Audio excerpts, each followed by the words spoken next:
Welcome to Can You Help Me Giva, where we discuss your questions about how to help young people thrive in school and life. I'm very excited today to be talking with Kadeem Leslie. He is an author, entrepreneur, and investor. And we're going to be discussing the deliberately provocative question, YouTube versus college, which is worth it?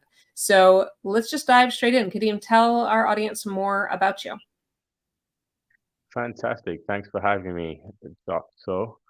And it's been a fantastic time, talking with you before the podcast. We were talking about how times have changed in, the college versus, YouTube as a proxy, but just so many opportunities that didn't exist 30 years ago.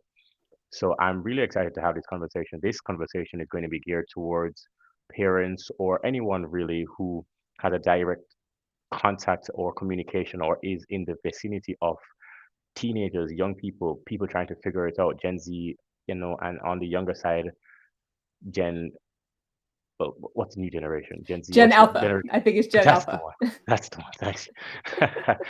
And also millennials too. Not that any of us have it figured out, but what we're really getting into here is just the difference in the economy and how that's changed and the landscape. And we really have to acknowledge that it has changed in a way that is practical and so that we can leave here with some tools that can help us to make better decisions as it relates to the topic question.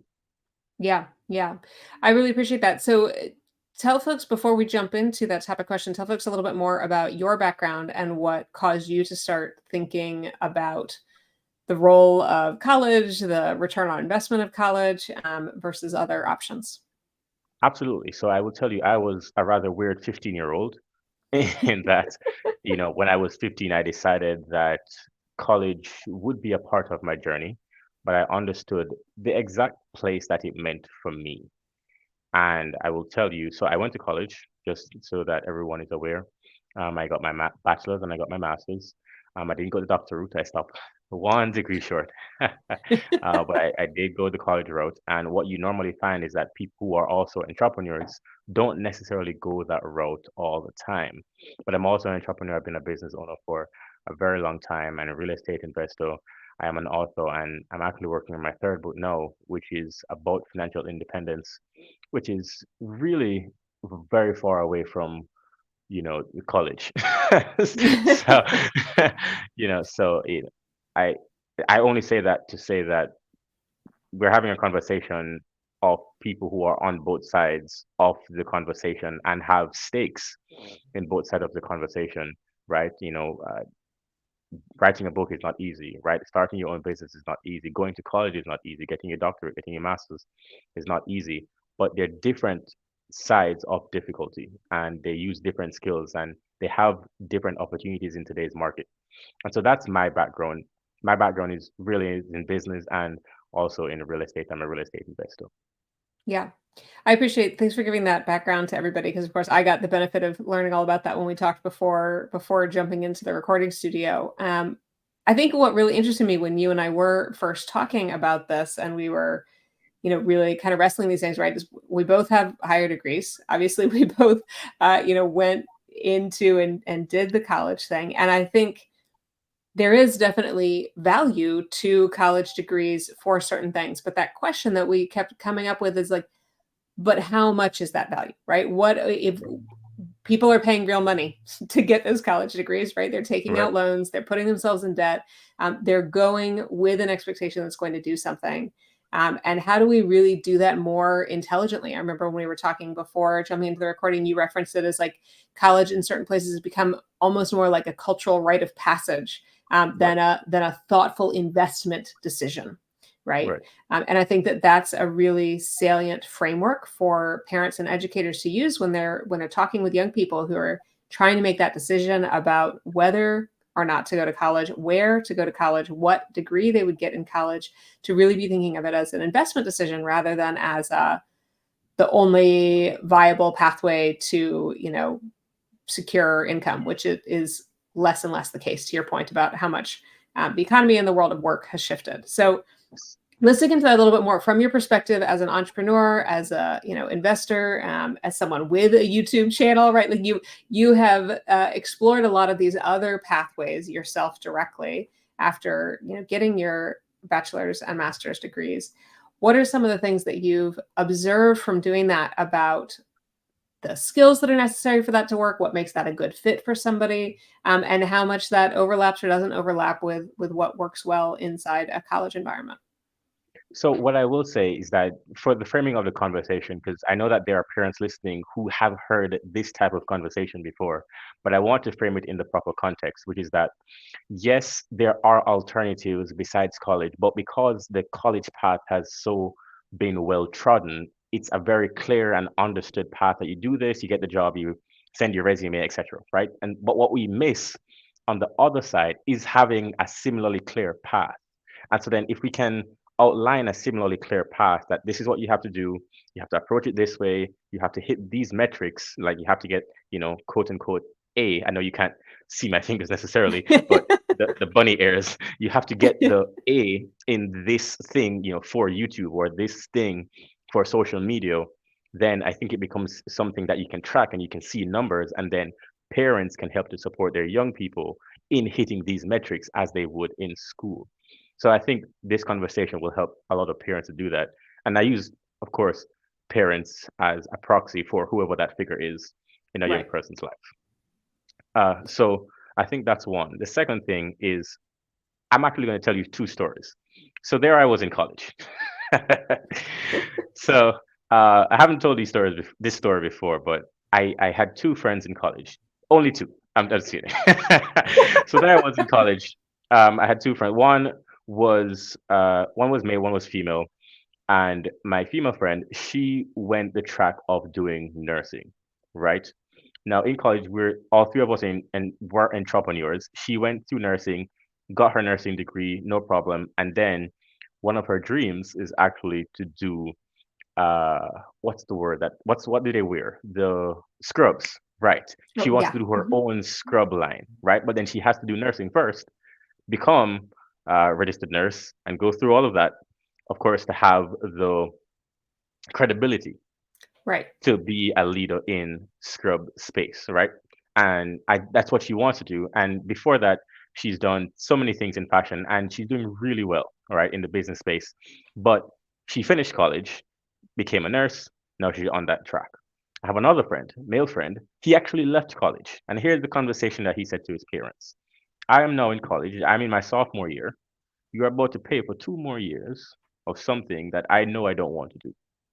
Why Mhm. don't you give me the money that you are going to spend on the next year?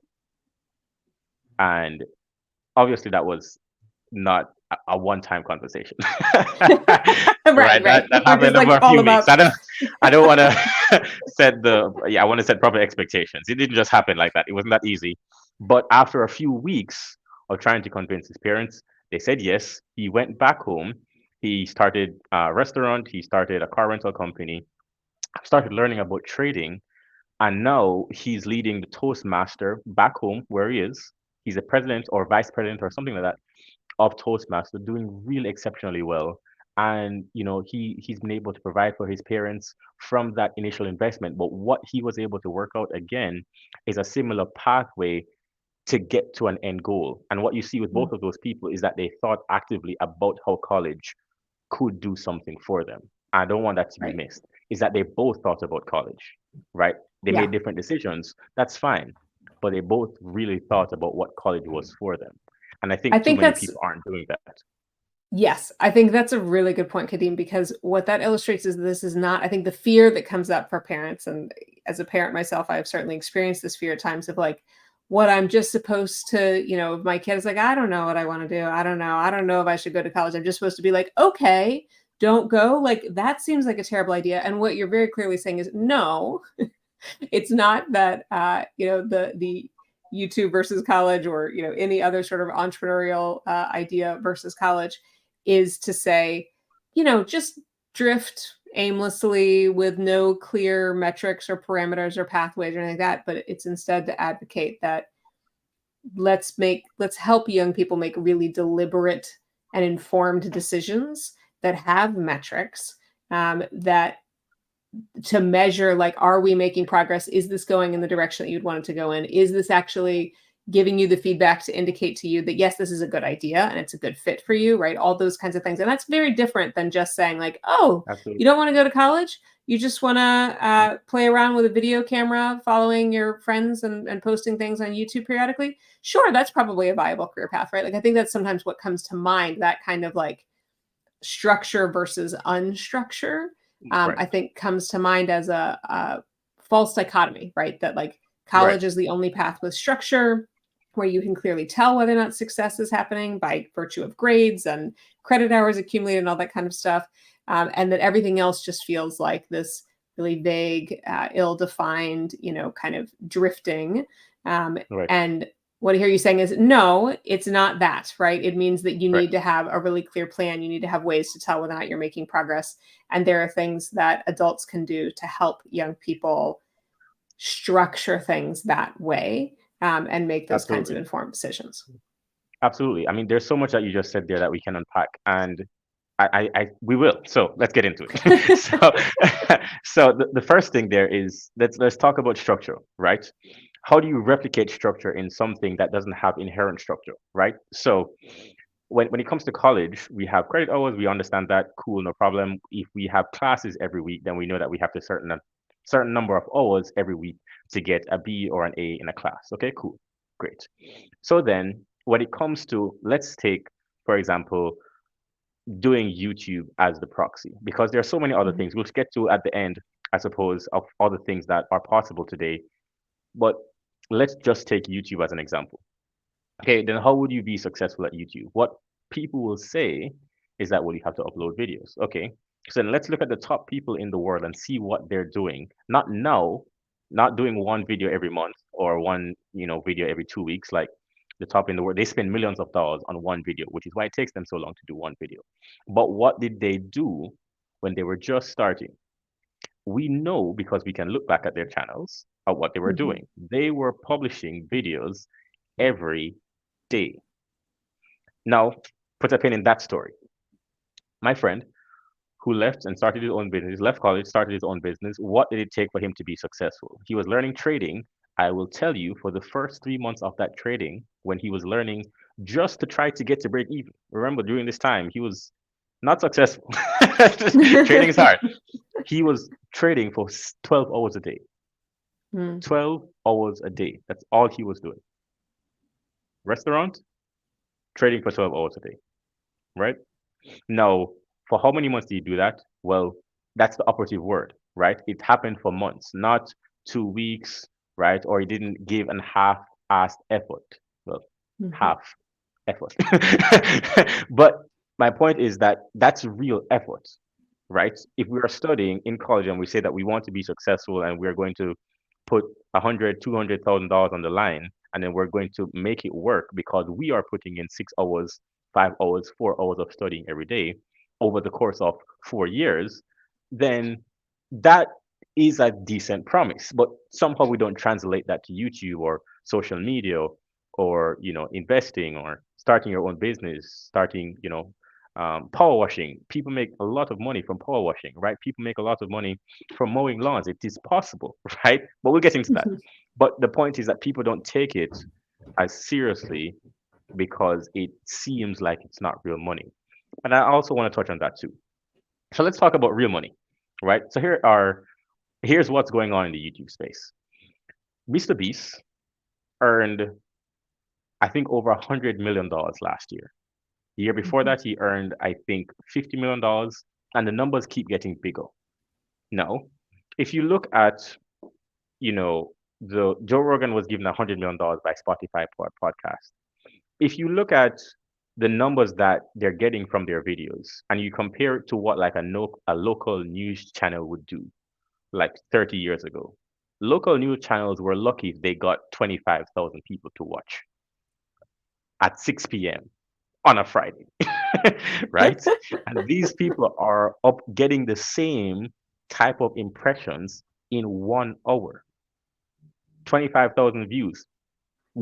At the top, of course, Mr. Beast is getting those kind of views, but you don't have to be at the top because you can also earn good six figures with a decent amount of people. Now, how do people earn money from YouTube, right? So we can talk about the YouTube rabbit hole, but there's so many other ways. But from YouTube, you get money from the ads.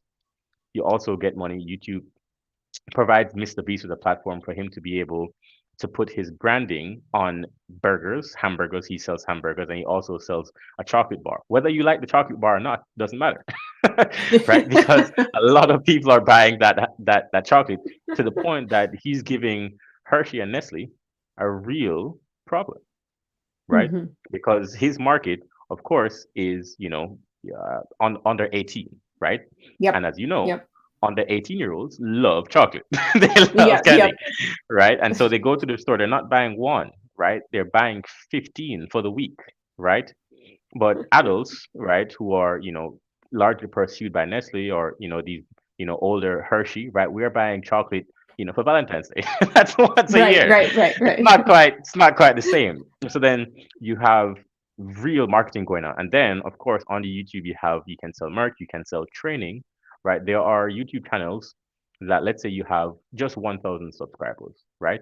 But then all of your subscribers, let's say you're selling something in the medical field and you're teaching about insurance in the medical field. And all of your subscribers are other doctors. No, if you have a product to these 1,000 subscribers that are saying, hey, I will teach you how to get $50,000 more in insurance claims or something like that, right? Right. And the Right. product is going to be sold for $12,000, right? Now, if even half of those 1,000 subscribers buys your product for $12,000. That is real money, Yeah. right? Yeah. Yeah. That is Yeah. real, and that's the point that we're making here is that what YouTube is essentially turning out to be is a TV station. And I think if we reframe it that way, then you wouldn't say to someone that was setting up a YouTube channel 50 years ago that setting up a TV channel wasn't a good idea because we know how many ways that you can utilize and monetize a TV channel, right? Which is ads, Right. product, information, infomercials, etc., etc. And so then that's what we're Right. seeing here, and we're seeing people get more creative. So then, if we're looking at all of this, YouTube is just one example. If we bring it over to, for example, we're talking about setting up a laundromat. Okay, not laundromat, lawn mowing service. Okay, cool. Hmm. So a lawn mowing service, let's say, now this is not easy, but let's just run through this example. Setting up a lawn mowing service, and the lawnmower costs you, let's say, on the more expensive side, doesn't cost this much, but let's say it's $500 to keep the number nice and round. Okay, cool. Now it costs you about $50 to do a lawn, right? Okay, cool. Now the first week, let's say you only get two people to do their lawn. That's $100. Remember, you're not in college at this point. You're only mowing lawns. That's what you do, Hmm. right? Hmm. So then you've now earned $100. Week two, you get two more clients. For the first month, you've only gotten mm, about 8 to 10 clients. Okay, cool. What that means is that now you have a lawnmower that you just paid for in the first month, Right. right? Okay, cool. Now, remember, the lawn mowing service is a very sticky business. If you find a good person that can do your lawns, then you're probably going to stick with them. So then you keep going. Month two, those same 10 clients probably come back to you, but now you have 10 more clients. Now you're at 20. Following month, month three, okay, now you're looking 30, 40. Now, remember, each of these people are giving you $50. Now, eventually, you'll probably get to 100 clients. Not perhaps in 3 months, but will it take you a year? Okay, possibly it takes you 1 year to get to 100 clients paying $50, Right. right?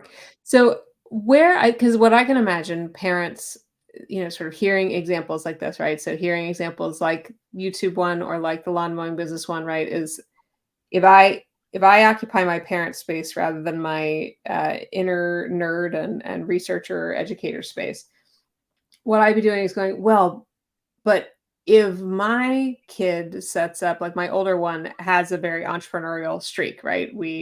I uh, had lost my job. We were still had a like trip that we had planned and we'd already paid for the place to stay. So I was like, okay, we will still go on the trip, but we are not buying anything while we're there. because we're just gonna, we'll just have our groceries and we'll just be in that place instead, right? Because it's already paid for, but we need to be fiscally responsible right now. And he was like, I don't like that idea. And I was like, well, then you can figure out how to earn money if you want to be able to go to the arcade, go to whatever. And he set up a lemonade business and was out there, like, not just, one time, but like out there grinding every morning, being like, hey, let me try changing the recipe. Let me try to do it right. So he has this entrepreneurial Absolutely. orientation already, right? Which is Right. wonderful. I'm delighted Right. by that. And the fear side of me as a parent goes, okay, that's like cute and nice that he's doing a lemonade stand, right? Or that he, might do a lawn mowing business when he's, in another couple of years, right? So right now he's 11, another couple of years, that could be something he could do like age 14. But Absolutely. when he's 30, he's not going to want to be mowing lawns. When he's like, if he doesn't have any kind of broader education, then what is he going to do when he's picked something that he could do as a teenager or a young man that is backbreaking work, right? But now he's older, his knees hurt, his back hurts, he's tired of being out in the Fantastic hot sun, question. right? Like how do parents think about not just the short term, but the long term when they are trying to set their kids up for a lifetime of adult success? Fantastic question. So let me actually pick up back from my example, because what you find is that if you have someone that is thinking to get to an end goal, then you are already thinking 10, 20 years down the line. You don't want to be 40 years old doing lawn mowing yourself, but Right. that's not what we're after. What you actually do is that you get to a place where you can say, okay, I have 100 clients, I have 200 clients, I have 250 clients. Obviously, you cannot service them all by yourself. So then you hire people. Then you start to build a company.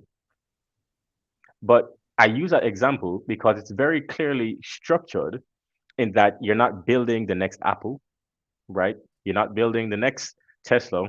It's very clearly structured that you're providing a clear service, you're charging for it, and then it just becomes a numbers game and you're just doing systems and you are improving the systems. Which is that, okay, how long would then it take you to get to a place where you never have to mow a lawn again because you have enough clients that pays for your team, that you can have a management team that oversees that team, that perhaps you can expand in the region or into another state. Now, is that Right. possible? Yes. And will you say that lawn mowing business is oversaturated? Well, I will ask you this question. How many brands of bottled water do you know? Aha. Right. We Right. have Right. Poland Spring, we have Dasani, etc. So then it's the same thing, right? Which is that it's a huge industry and the real estate industry is going. They are building more houses, right? Especially in the United States. Not the same quite in Japan. But it's happening in the States, which is that you can very clearly see how it is possible to go from zero to having a very successful business, not in 3 months. This doesn't happen in 3 months, but in the course of a decade or even two, right? And Right. so, right, it does become a case of how do I know that they will be successful? It has to have some thought to it. But then let's go over to the college side. There are an impressive number of college students who are in college to try to figure it out. Now, that is an expensive place to try to figure out what you want to do. There Yes. are much cheaper ways, and I want every parent to hear me.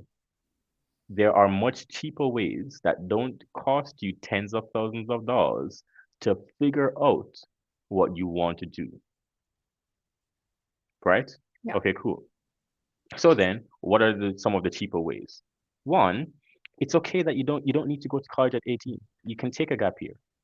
You can go to college at 20. Take those 2 years and do some hobbies. Get out there in the world because I think we know this now more than ever, is that we understand that passions aren't found, they are created, right? You have to do stuff in order to find what your passion is. And so go out there, ride horses, play golf, you know, uh, become a bartender, and then Yeah, I was figure out gonna that say you you, don't you want to do started that. with two very expensive hobbies there, Kadeem. I'd be Sorry. going like, listen, go become a bartender so that you can afford to go ride horses and play golf. Let's take it back. Let's take it back. But I think most parents will understand my point, which is that you have to do stuff, right? You have to do stuff in order to figure out what it is that you want to do. And it's I know that because I've seen it happen. I can also speak from my personal experience, right? So when I was 15, I knew that I wanted to get into business.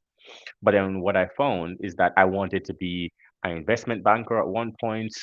I wanted to go into business law. I actually did not see myself in real estate until it happened. I was like, oh, I'm actually pretty good at this because it's very linear thinking and I can see myself doing this for a long time. Real estate is once you're looking at the numbers, it just becomes a numbers game, right? And I think that's a very cool game to play. And then also, I love to talk to people. So it also works that way as well. And so, but I didn't see it at 15 and I didn't see it at 17 either, right? I had to go do it and try it in order to learn that that's possible for me to do. And so what we have again in college is that we have so many people that don't know what it is that they want to do. And so you get to college, you're trying to figure it out, and then we assume that you're going to find it in college, which is not necessarily true. But then what happens is that you get to your junior year, you are now, let's say, $60,000 in debt, $50,000 in debt. And then at this point is when you decide, oh, you know what? Because of my exposure at this place, I found that this is actually what I want to do. Now I can choose my major. Now I can do that. Okay, cool. Could that have been a cheaper experience to find that instead of being now $50,000 down, could I have found that same experience by talking to people, by reading, by having some mentors for perhaps $5,000 at a community college? hmm Yeah, Yeah. No, I yeah, think that exact point of being really deliberate around if college is going to be part of the equation, why? What's it for? What's its value? How do you make sure that then the type of college experience you're having is one that actually meets the value that you want, right? So I think right, some folks think about it as like, well, but colleges, it's the whole thing, right? It's preparing you for work. It's also preparing you for being for citizenship. It's helping you network and make connections. It's having you grow up a bit more in a protected environment so that as a parent, I'm not worried about what's happening because you're, in a dorm on a college campus where there's some slight supervision that's not the same as if you're just on your own, but I'm not the one right, providing it, right? So I think there's like this whole interwoven web of things that we're thinking of college, especially as parents, that we're thinking of college as creating value for, right? So it's like uh, not just about the economic ROI, but all of these other roles that it's playing. And I think the point that I hear you making is okay, got it, but make it a deliberate decision, absolutely, right? Like really absolutely, be clear. If what you're concerned about is, oh, I want my child to have like a wonderful, amazing experience absolutely, that helps them make connections and, you know, uh, become more confident in themselves. And I also want them to be prepared to be in the workforce, absolutely, right? right, Is there another way to do that that does not cost 4 to 6 years of time and hundreds of thousands of dollars, right? Like, absolutely, is there a way to have them be able to do internships or go and right, shadow in a, field that they're interested in, right? I remember as a right, professor, I used to my first assignment to my students in my, entry level, this is their first semester in college writing course. The Within that first semester, one of the things that I always had them do was, okay, you name a career that you're interested in, and then you're right, going to go do some kind of shadowing of somebody right, in that career. I will help you find, if you don't know anyone, I'm going to help you make the connections so you can find right, someone. You're going to do some kind of shadowing, and then you're going to come back and write a paper actually about what's the type of writing that they do in that field, right? Because it was a writing right, class. So that was my responsibility, was to make sure that they were focusing on the writing piece. But really, my goal as an educator was, you've just shown up in college expecting that you are going to get a piece of paper that's going to translate to more money in your life. right, And right, that's not how this works, right? Like, this is right, not an exchange of piece of paper for more money. It's, if you learn the things that are useful for you, then you can leverage that to get more money.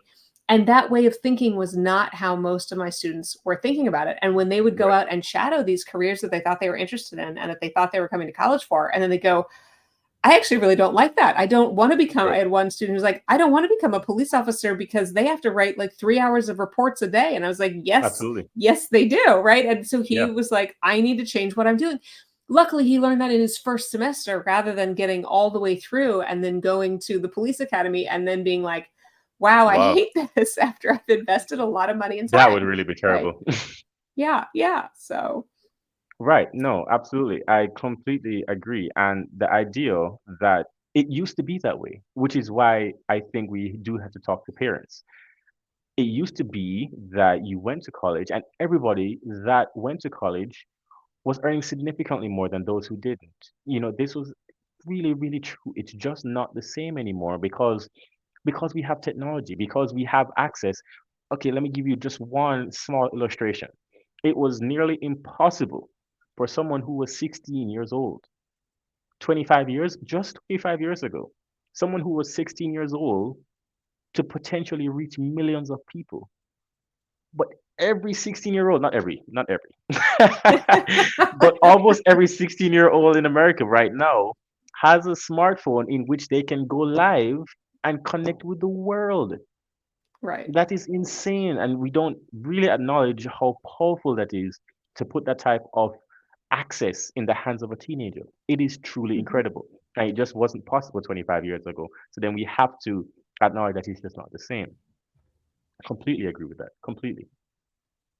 Yeah. Yeah. I So, think that's, oh, sorry, I'm cutting you off, kidding, but I would really love because we had this conversation before, and I thought it was so useful at really making concrete um, what it looks like, right? So if a parent is listening to this and they've picked up this episode because they're going, well, my kid keeps talking about wanting to become a YouTuber. I absolutely. don't know what that means to create any structure around that, right? Like, what would that even mean for me to help them in Great a question. structured way explore that? And you had walked through an example of what that might look like. And I thought that was a really great example. I would love for you to share it here on the recording.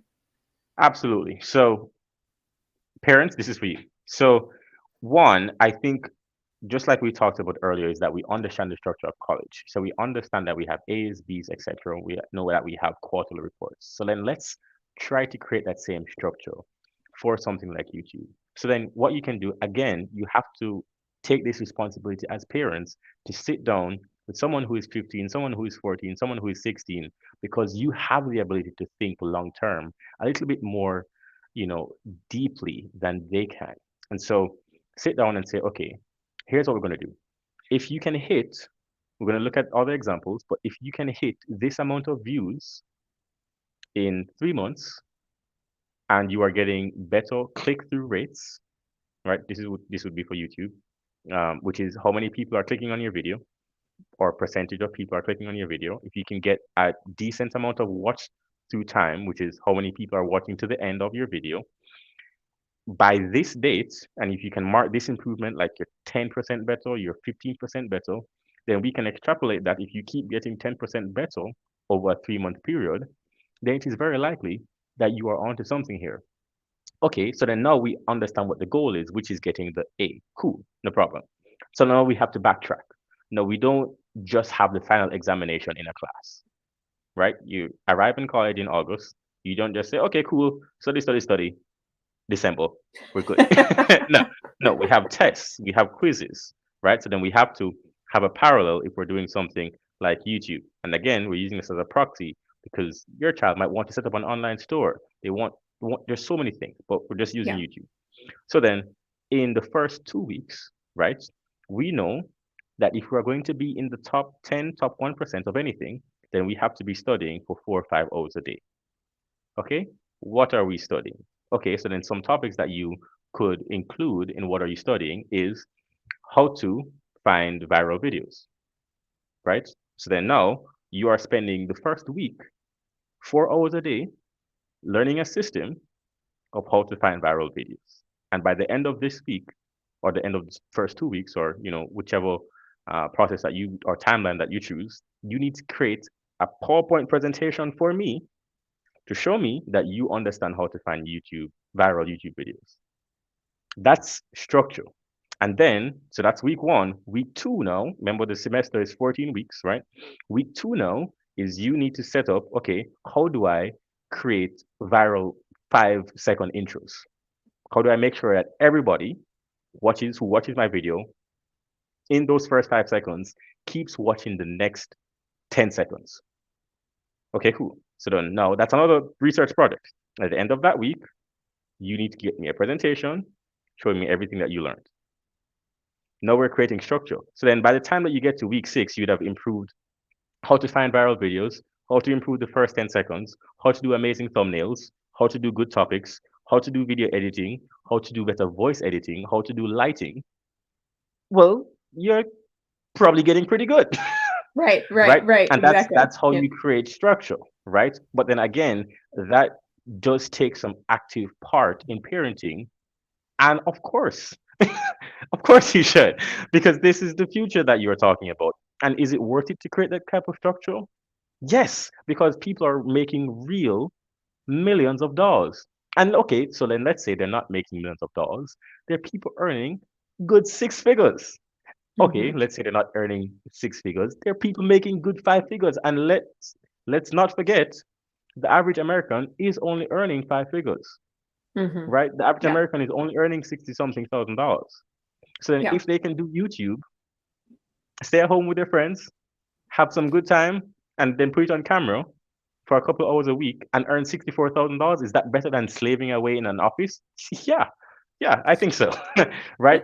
But then, of course, it's not easy to do either one of those. It's just that we have to find a structure.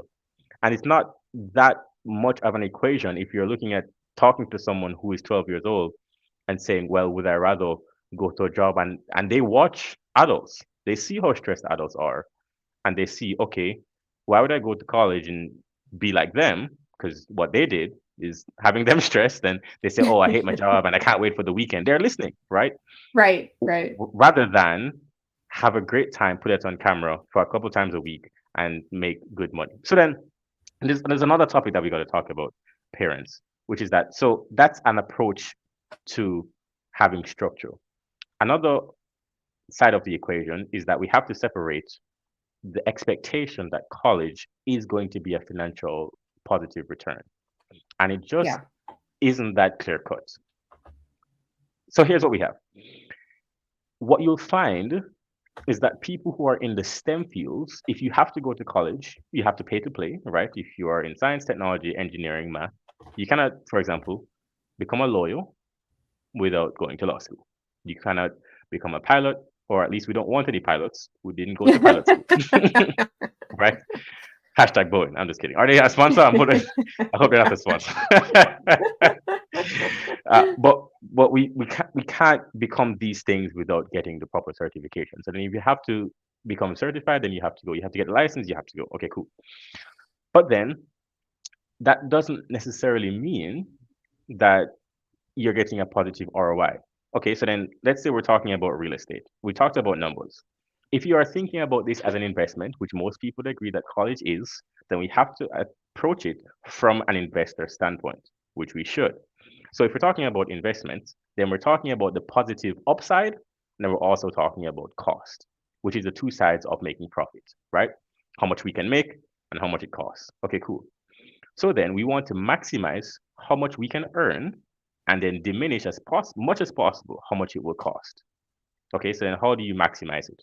Well, you'd probably want to find, let's say I'm thinking as a real estate investor, you'd want to find an area where it is most likely to get me a good cash flow or ROI or appreciation, right? So then what does that mean for college? I would probably want to look for somewhere that when people get this degree at this university, it is resulting in a positive ROI. And you might be surprised that not all majors are giving a positive ROI. For example, uh, social work. I don't mean to pick on social workers, but hear me out. Social workers, uh, not all the time do they get a positive ROI because traditionally social workers just aren't paid that much. But if the degree is too expensive, then you can almost guarantee, because it is a low paying profession, that you will not get that positive ROI within 10 years. Yeah. And that's just a bad financial investment. Again, if we're only talking about the financial investment. Now, if you want to go and get the experience and be with your friends, that's fine. But if we're going to talk about it as an investment, then we have to talk about numbers. We just do. That would be like someone saying, I bought this BMW because it's an investment. Well, you know, No, you didn't. No car no, you anywhere. don't. Well, okay, maybe certain collector cars, but yeah, Right. generally. But okay, so then here's the thing. It's not necessarily a no, because if you are a celebrity, then yeah, it could be an investment, couldn't it? Because then that BMW probably makes you more money than it costs. Because if you got seen in a Honda, would it probably cost you money? Yeah, but the BMW would probably make you money. You see what I'm saying? So then it depends. Right, right, Okay, if right. you are a high paid lawyer and your clients are all, you know, $10 million clients and more, then yeah, you're gonna want to buy a BMW, right? Right, You're right, gonna, right, because they right. want to, but that's what it means, because it's not just a given, it has to be quantified, which is, if I buy this BMW for $70,000, at this point I'm earning $400,000 a year. Now we're talking about the high profile lawyer in this Right, example. so, so right. at this point I'm earning $400,000 a year. I buy the high profile BMW. Now in 12 months I can see I am now earning $600,000 a year. The BMW was only $100,000. That is a good breakdown of numbers. So then let's get back to the college example, right? We want it to have a positive ROI. Now, most people, when they are looking at articles written by Dave Ramsey, Dave Ramsey and his team, articles written Mhm, by Forbes, articles written by there's another one. I think it's the economics.com. I don't think it's Financial Times, New York Times, those mhm. those sites. Most times when they write articles, they will say that, generally speaking, people who get bachelor's degrees make more than people who have high school diplomas. And then they will also say most people who earn masters are earning more than people who are earning bachelors. Okay, cool. That makes sense. But what you will not see often is the split by major. Mhm. The split by major isn't as clear cut as that, because what you find is that some majors don't make a lot of money. And you can imagine, Right. if you are going to school to learn, underwater basket weaving, then can you say that that person earning a master's is gonna earn some more? Okay, so then here's what we have to find is that if they did not go to college and they got their masters in underwater basket weaving, right? And then now they both work as a teacher, which is fine. But then now they're both earning $40,000 a year, which is fine. One of them is not in debt. Right, right. That's the big Yeah, picture. right. And that's if you are going to get a similar result, would you rather not be in debt? Right. And that's What what we for have to the do. same income. Yeah. Because And I then, think, with no, your social work example before, right? Like there are reasons to take jobs that are not just about the money that you make, but if you know that's what absolutely, you're going to do, then you can at least be strategic about the money you're going to spend, right? Like you can still be absolutely, smart about choosing where you spend your money if you know that you are not investing in making a bunch of money. So if exactly, you can look and see that, okay, I can get the same MSSW by doing this route over here, where I do 2 years of community college and then 2 years at this state school, and then that can roll straight into a master's program for me to get my master's in social work, and all in I can be done with that for, say 50 grand. Whereas if I take this route where I go to a big university for my whole 4 years and then a separate program for my master's, I'm going to be like $120,000 in. And either way, as a social worker, I'm making the same money when I get out. Then you can be strategic and say, well, let me, if that's what I want to do, I want to do a deliberately lower paying field because it's more meaningful to me. Let me at least spend as little as possible getting there as I can. Right. And that's what I hear you saying absolutely, in that example, right? That not that you're saying like everybody should just be in it for the money and all seek to be like the high powered lawyers, absolutely, but rather like, let's be smart about what it is that you want to do and how you get there and how much money you spend getting there so that you could afford to be a social worker if that's the way that you want. Like, do I think social workers should be paid more money than they are? I do. absolutely, Do I have the absolutely, ability to wave that wand and change it? I don't. So in the right, meantime, can I help young people interested in that make a smarter decision about how to get there so they're not in debt for the next 20 years like I was paying off my graduate degree student loans, right? right. As yeah. Okay. I know we've been No, talking for a while. absolutely. Is there anything further you want to add before we wrap things up? Oh, we have to wrap things up. Oh, that's it's a little sad. Okay, well, well, there are a couple things that I think parents can take away from our conversation, and the topic of our talk was college versus YouTube, and I think what any parent should take away from, if we haven't scared you at this point, is that it really does have to be a weeks long process of thought. It is not anymore something that you can say, oh, well, yeah, of course you're going to college. No, I think that is the wrong approach for any parent to take. I think it takes an honest conversation, one that is really, really involved with maybe 10 to 15 people separate from just the child or, the young adult, the teenager in this case, right? It it is not just a conversation for two or three people. Involve as many people as you can because this is a very important decision for what you're going to be doing for the next decade or two. Perhaps not for the rest of your life, but it does take a while to build something, whether or not you go to college, that is worthwhile, that you're happy about, right? And so if you're going to think it through, then you're probably going to come back, write an outline, then you're going to refine the outline, then you're going to want to answer questions. How much would this cost? Is that the best way? Then you're going to want to talk to experts, talk to a college advisor. You don't want to go to college. Talk to someone who's an entrepreneur. Talk to a real estate investor. Talk to someone who owns an online store because you know people, you know friends. If someone were to message me and say, "Hey, my son is thinking about getting into real estate investing. Could you hop on a call with him for 15 minutes?" Absolutely. Absolutely. And I cannot tell you how many people in their professions are so willing to talk about their professions for free, Yeah.